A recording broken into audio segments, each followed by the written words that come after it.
Hivi unajua kwamba kwa kutumia AI unaweza ukapata background yoyote duniani. Sawa? Background yoyote duniani wewe unaihitaji. Kwenye video nitaenda kufundisha namna ambavyo unaweza ukaextract text, sijui vitu gani vyote ukavitoa kwenye posters au flyers, alafu ukapata tu ile background peke yake kwa kutumia AI. Mfano, unaona hiyo poster hapo juu, tunaenda kutoa hizo elementi zake zote, alafu tunabakiwa na background tu ambayo wewe mwenyewe unaweza ukafanya ukaitumia.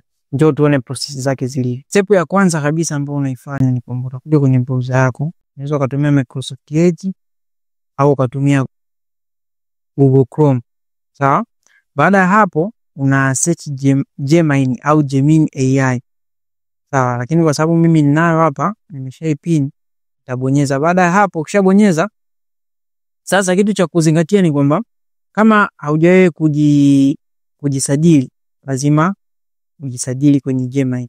Lakini kama una account tayari, chaingia hapa, unaenda kutafuta sasa picha ambayo design, unaenda kutafuta design ambayo umeipenda na unataka kuitumia.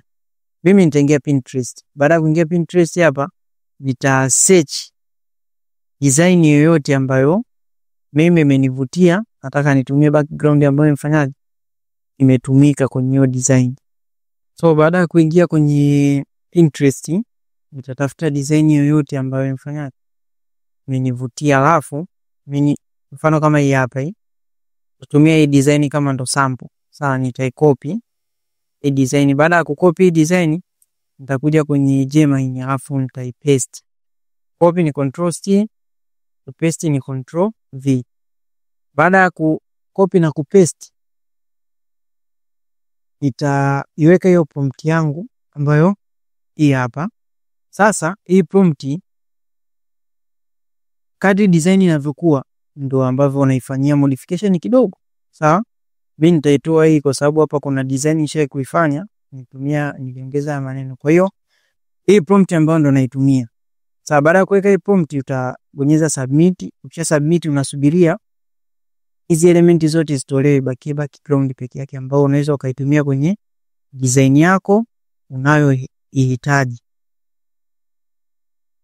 Hapo bado ina load, unasubiria imalize. Baada ya hapo unaona umepata nini? Background ambayo unaifanya unahitaji. Ndio original design.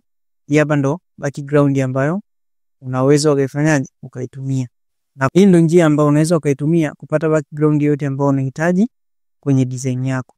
Kama umeilike hii video, usisahau kufollow account yangu, kushare na nijio video kama hii. Kuipata hii prompt, comment background, then nitakutumia inbox. Peace.